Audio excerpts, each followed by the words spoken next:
कम लिखिए, लेकिन जो चीज़ लिखिए वो ठोस लिखिए। मेरा ये कहना है, कहानी नहीं लिखना है वहाँ पे बीएड का बीए का एग्ज़ाम एमए का नहीं है कि आपकी कापी पन्ने देख के नंबर नहीं देंगे। वो आपका कंटेंट देख के नंबर देते हैं कहीं भी। इसीलिए पीसीएस कंपटीशन टफ भी है, सरल भी है। जो उसको पॉइंट पकड़ता है उसके लिए सरल भी है, लेकिन ऐसे जिंदगी में लिखते चले जाते हैं तो कभी नहीं होता है। ऐसे हर एग्जाम में होता है, नेट में भी ऐसे होता है। लिखने वाले पहले था, अब तो ऑब्जेक्टिव हो गया, लेकिन जो लिखने वाले में जो कहते हैं ना, जो पहले कहते भी है कि लोग जो लिखने वाले में नेट हुआ है उसकी वैल्यू बहुत ज़्यादा है, बहुत मतलब काबिल है। तो ये है कि आप लोग जो लिखिए वो सही लिखिए, मात्रात्मक गलती कभी मत कीजिए। आप लोग हिंदी वाले हैं, कभी मात्रा और गलती नहीं होनी चाहिए, ठीक है। मतलब तो आप लोग जो लिखिए ठोस लिखिए, आप चाहे कम लिखिए, पन्ना भरने के लिए नहीं। उसमें अगर 5 पन्ने दिए हैं तो जो नहीं कि आप 5 पन्ने आपको लिखने, आप 3 ही पन्ना लिखिए, लेकिन आप जो लिखिए उसको बिल्कुल सॉलिड परफेक्शन से लिखिए, तभी आपको नंबर देगा। 20 में आपको 18 नंबर दे देगा अगर आप सही लिखे रहेंगे, और जो 5 नंबर रहेगा उसको 2 नंबर देगा। आप लोग कार्ड दें, क्योंकि एग्जामिनर के मूड के ऊपर है। मैंने काफ़ी लोग देखी पीछे से खोल के पता लगाया कि उसने पूरे क्वेश्चन ही काट दिए। शुरुआत कीजिए, कोशिश कीजिए कि अगर पहला क्वेश्चन लिख रहे हैं तो उसको बाद में मत लिखिए, पहले लिखिए पहले पढ़ने वाला, क्योंकि इंप्रेशन खराब हो जाएगा। तो फिर अंत में आते आते ना कह बकवास ही लिखा, शुरू में काफ़ी बोल देगा। आपकी अगर खराब राइटिंग है वहाँ पे आपने जो लिखा तो पहले उसका इंप्रेशन पड़ जाएगा कि ऐसे लिखा है। तो देखो पहले क्वेश्चन में आपने बनाया उसको कहाँ लिख के, तो फिर जान जाएगा कि हाँ जी।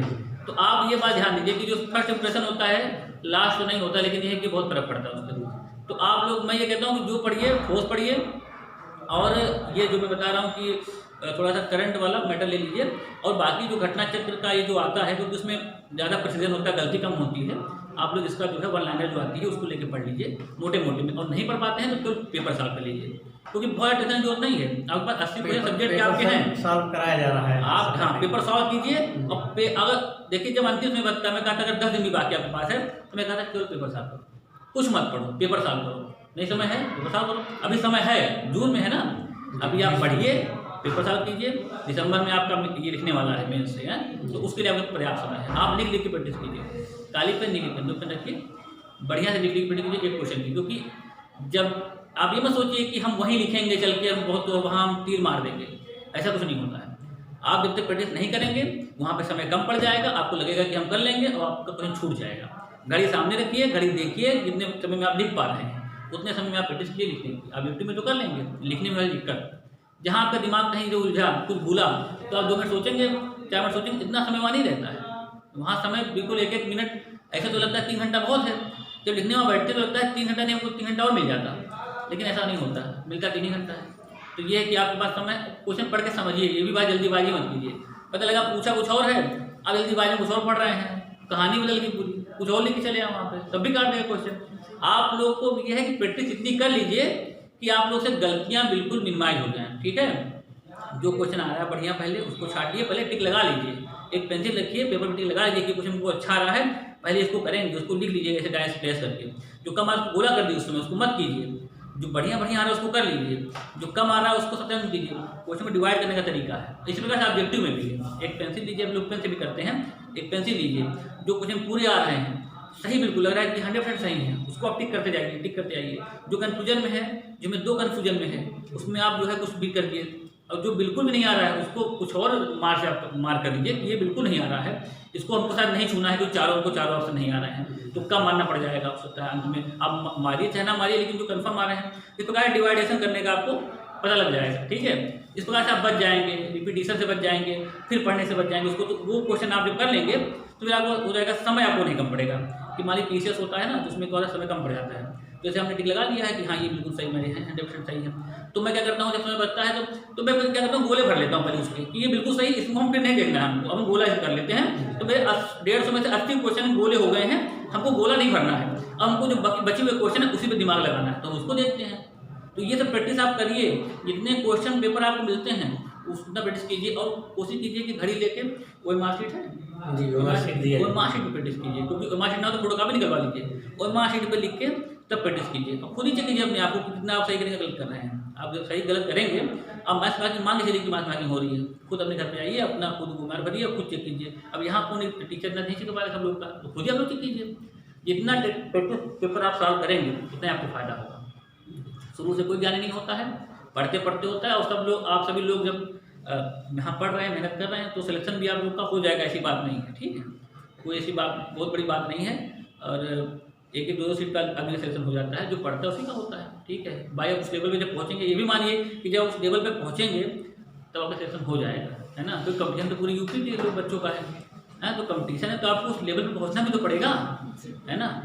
क्योंकि एक ही बच्चा होता है वो हर एग्जाम में सेलेक्ट होता है, और एक बच्चा होता है किसी सेलेक्ट नहीं होता है। क्यों नहीं होता है? अब एक थ्रेशोल्ड लेवल होता है, जब तक वहाँ नहीं पहुँचेंगे आप तब सेलेक्ट कैसे होंगे?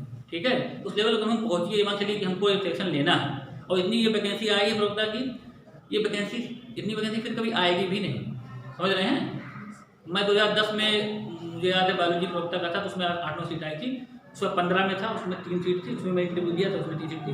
फिर उसके बाद 16 वालों को मेरा हो गया, 2 सीट में उम्मीद दिया था, मान लो 2 सीट 3 सीट आती थी हमारे, मात्र 2 सीट में सिलेक्शन हुआ। तो वो ऐसे कम सीट आते थे। हिंदी है क्योंकि राजकीय डिग्री कॉलेज जिसमें आपका हुआ वेटिंग में पहला नंबर है, हाँ, उसमें 2 सीट उसमें है, 2 सीट में सिलेक्शन ले। तो वो अगर आप कंपटीशन की तैयारी करेंगे तो आप किसी भी कंपटीशन में, जैसे एक बात और है, जब आप सिविल की तैयारी करते हैं तो आप हर कंपटीशन में समझिए कि आपका वो रहता है, पकड़ रही है, आप कहीं भी जा सकते हैं।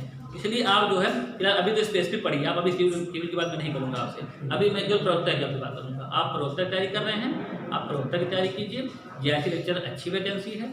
तो ये मतलब इसके बाद मुझे लगता नहीं कि अगर ये ना होता है साल जो है चुनाव वाला, साल आती भी नहीं आ गई है, हाँ आ गई है, तो आप लोग इसका फायदा मान लीजिए।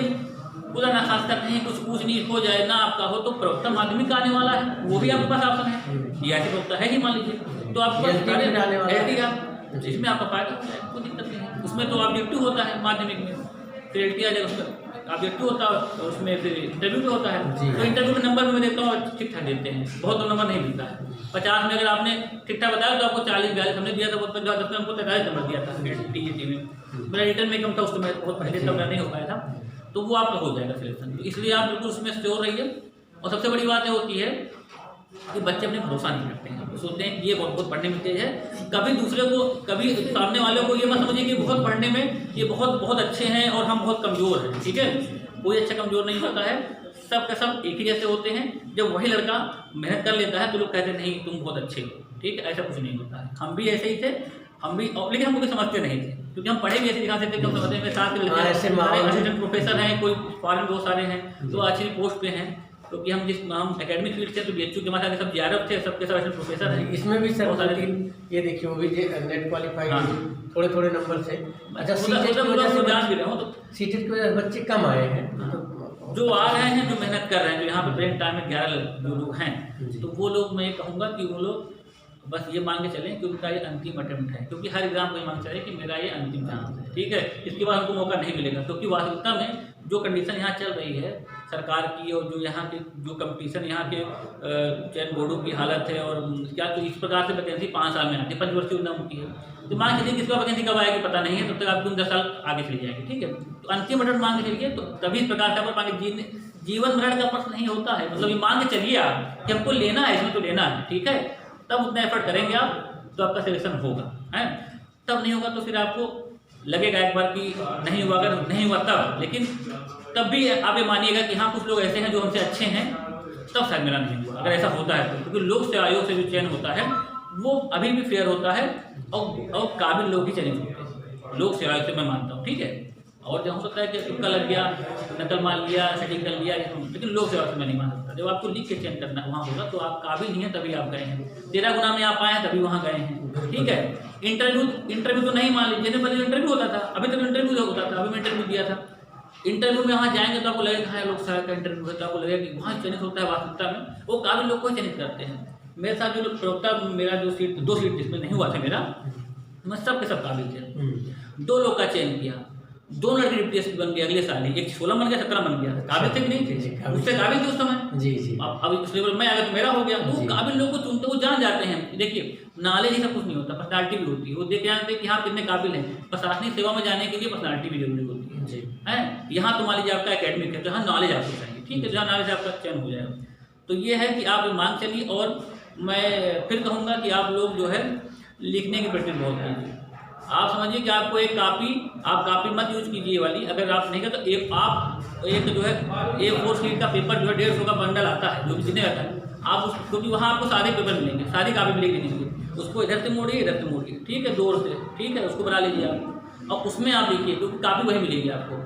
आप उसको आप 10-15 पन्ना टाइप कीजिए और उसमें लिखने प्रैक्टिस कीजिए। सादी कापी मिलेगी, राइटिंग रेडीमेड नहीं होनी चाहिए, तो वहाँ प्रैक्टिस नहीं कर लीजिए आप, क्योंकि आपको हिंदी लिखनी है, फिगर तो बनाना नहीं है वहाँ पे, नहीं काफ़ी सादी मिलेगी, लाइनर काफ़ी नहीं मिलेगी वहाँ पे। ठीक है, सबसे बड़ा चीज़ हो कि A4 साइज पेपर लीजिए, 500 पेपर आते हैं 150 रुपये के, आप लीजिए और आप लिखिए धुआंधार। आपको मतलब 2 दिन में एक पेन खत्म करनी है, क्योंकि नोट्स भी ये लोग जो बनाते हैं कोशिश करें सादे वाले हम सादे पन्ने पे, आप सादे पन्ने बनाइए, वहाँ सादा पन्ने करा लीजिएगा।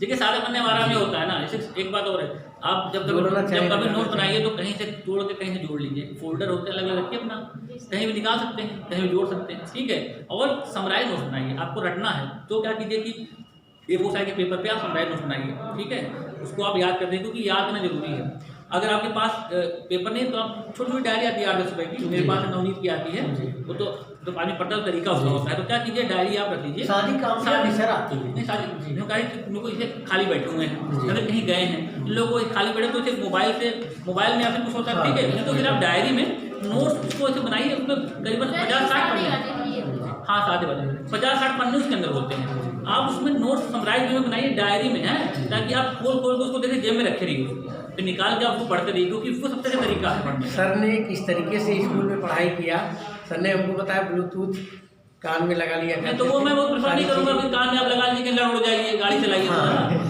लेकिन ये कभी खाली समय बचा आपका, खाली समय तो आप इसका सदुपयोग कीजिए, है ना। तो मैं अपना तरीका सबको नहीं बताऊंगा, हमारी आदत पड़ गई है, अगर बात भी कर रहे हैं तो ये एक ईयरफोन मेरे कान में लगाया था तो मैं सुनता रहता हूँ, क्या तो मैं बात भी कर लेता हूँ, मैं सुनता भी रहता हूँ, तो लेकिन सबकी प्रैक्टिस की बात है। तो वो है कि आप डायरी वाला फंडा अच्छा है। ठीक है, आप डायरी में पा रखिए और कोई भी इंपॉर्टेंट पॉइंट लगे आपको उसको नोट कीजिए। आपके बहुत सारे सूत्र होंगे जो आपको याद करना पड़ेगा, हमेशा आप भूलते होंगे, ऐसे पॉइंट होंगे जिसको आप हमेशा भूलते होंगे, उसको आप डायरी में लिखिए।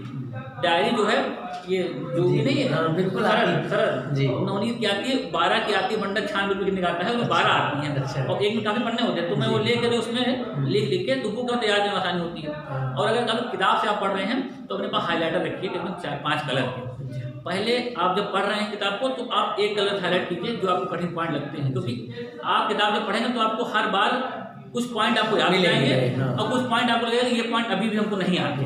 एक कलर हाईलाइट कीजिए, मान लीजिए कि हम पीले वाले से करते हैं, पीला वाला नहीं होता, थोड़ा सा होता है चमकीला, उससे पहले सब उसी से करते हैं। फिर आप एक पिंक ले लीजिए, जब उसमें लगता है कि हाँ ये पीले वाला हमको पढ़ चुके हैं, अब हमको पीला नहीं, हमको पिंक वाला, ठीक है, तो उसमें कुछ पिंक वाले ज़्यादा, पीले वाले बहुत ज़्यादा रहेंगे, पिंक वाले कुछ कम रहेंगे।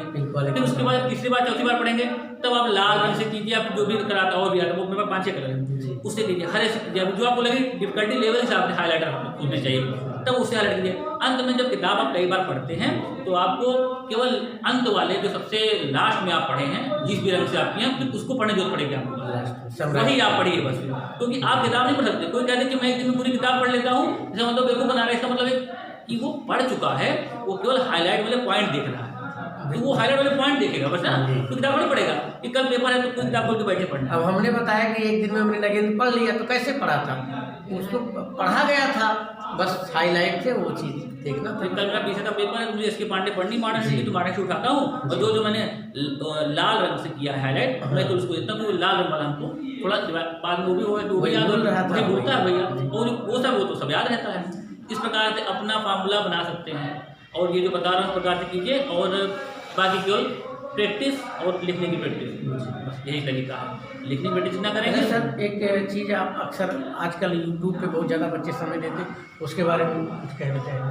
देखिए यूट्यूब पे ना ज़्यादा ही, जैसे कि यूट्यूब से नोट से समय ज़्यादा लॉस होता है। अगर आपको अच्छा कुछ रहता है तो आप बना दीजिए नोट्स उसका।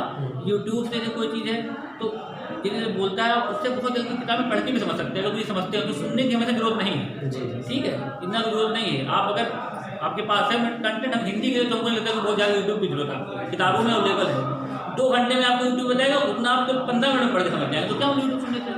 आप मत सुनिए यूट्यूब, उतना समय आप पढ़ाई भी दीजिए, वहाँ पे एक पल कीमती है ना आपके लिए, आप केवल अपने टू द पॉइंट, या फिर एक ही चैनल करिए, जैसे बहुत चीज़ मत सुनिए। अगर आप फॉलो करते हैं तो एक ही चीज़ फॉलो कीजिए, और जो ठीक हो अच्छा हो उसी को फॉलो कीजिए। बहुत सारे इसी में भ्रमित तो आते हैं कि इसको सुने तो ये डेली एनालिसिस कर रहे हैं, इनको सुने, इनको 72 आते हैं चैनल, तो आप सब किसको सुनेंगे? एक को फॉलो कीजिए, भ्रमित मत होइए, क्योंकि दिमाग जो है ना वो चेन्नई होना चाहिए परीक्षा के समय, तो वहाँ कुछ नहीं याद आता उस समय, परीक्षा समय सोचते हैं लिखें क्या इसमें, इसीलिए अब वहाँ पर पता लगता है पढ़ तो बहुत कुछ लिए हम, बहुत ज़्यादा ज्ञान वहाँ पर लिखने को बैठे तो वहाँ पे हमारे दिमाग में खिचड़ी बन गई, वहाँ पे हम लिख नहीं पा रहे हैं, पेन ही नहीं हिल रही हमारी। पेन क्यों नहीं हिल रही? क्योंकि हमने प्रैक्टिस नहीं की है। आप प्रैक्टिस करें, आपने प्रैक्टिस की है, आपने हर क्वेश्चन में अगर 7-8 पॉइंट बनाए हैं, 7-8 बुलेट पॉइंट बनाए आपने, तो आपको हमेशा याद रहेगा। उसको हमेशा याद कीजिए। किसी भी क्वेश्चन पे आप 5-6 पॉइंट हमेशा याद कीजिए कि हमको पूछना है तो हम 3-4 पॉइंट ही लिख दें कम उसमें, क्योंकि समय नहीं बचता ना। तो आप 4 पॉइंट लिख के छोड़ दीजिए, तभी आपको नंबर मिल जाएगा। वो जान जाएगा ना कि इसको आता है पर समय निकले लिख नहीं पाए। पर आप अगर उसको बेवकूफ़ बनाएंगे तो काट देगा। सीधी बात जानिए, कभी एग्जामिनर को बेवकूफ़ नहीं बना सकते। कभी भी जो काबिल चेक करने वाला है वो भी बहुत काबिल है, इंटरव्यूअर है वो तो बहुत काबिल होता ही है, उसको भी कभी बेवकूफ़ नहीं बनाइए। जो लिखिए उसको ठोस लिखिए, ठीक है। उसका तरीका ये है कि आपको कितना भी आप याद करना है, क्योंकि आप हिंदी सब्जेक्ट आपको, हमारे बायो सब्जेक्ट है, हम भी वही काम करते हैं, बायोलॉजी में बॉटनी, जियोलॉजी बॉटनी, याद करना है। उसको याद करना है, याद करना है, याद करना है, समझना भी है पर याद भी करना है, क्योंकि याद करना ही रहता है। वही हिंदी का आपका। तो जितनी आप प्रैक्टिस करेंगे याद करने की, उसको आप पॉइंट ना क्या कीजिए, बंद करिए कापी, लिखिए कितना लिख पाते हैं आप बंद करके, तो आप बोलेगा हाँ मुझे कितना आ रहा है। कापी बंद कर दीजिए, क्वेश्चन सामने रखिए। बहुत सारे और तरीके बता रहा हूँ आपको। जैसे मान लीजिए क्वेश्चन आपके सामने है, आप क्वेश्चन लीजिए, उसको कटिंग जो है लिख लीजिए पर्ची पे, ठीक है। पर्ची पे लीजिए, 8-10 क्वेश्चन पर्ची पे लिख लीजिए, आपके जो भी क्वेश्चन आते हैं। उसके बाद उसको मोड़ दीजिए, ठीक है। उसके बाद आप देखिए समय कितना आपका, एक पर्ची निकालिए, जो भी सामने आता है उसको लिखना शुरू कर दीजिए। देखिए कि आपको क्वेश्चन लिख पाते हैं, नहीं लिख पाते हैं। 10 क्वेश्चन लिखे आपने, तो उसके बाद आपने कहा आधे घंटे में हमको 3 क्वेश्चन लिखने हैं, हमको 3 छाट लिखते हैं इसके अंदर से, है ना। तो आपने उसमें से पर्ची में निकाला, चाहिए क्वेश्चन आया तो इसको लिखना शुरू करते हैं। घड़ी देख के लिखिए, फिर दूसरा निकालिए, आधे घंटे में 3 क्वेश्चन लिखिए आप, क्योंकि एक क्वेश्चन के लिए 12 मिनट मिलता है पीसीएस में। 12 मिनट में ही उसमें इन्विजिलेटर आके कापी भी चेक करता है, साइन भी करता है। आप क्वेश्चन पढ़ते हो, 10 मिनट देते हो 20 क्वेश्चन पढ़ने में, उसके बाद आप सोच के लिखते भी हो, तो वहाँ तो समय कम पड़ जाता है। राइटिंग स्पीड ठीक ठाक होनी चाहिए, आप सुंदर लिखिए, पठनीय होना चाहिए। ये नहीं कि ऐसा लिख दियो कि खुद नहीं पढ़ पा रहे हो। कभी भी होता है ऐसे लिखते हैं ना, पलटते हैं खुद कहते हैं हम खुद नहीं पढ़ पा रहे, तो वो कैसे पढ़ पाएगा जो रहेगी एग्जाम, है कि नहीं। तो आप ये सब चीज़ बहुत ध्यान रखिए कि आपको लिखना है, आपकी पर्सनालिटी काबिल में रिफ्लेक्ट होनी चाहिए।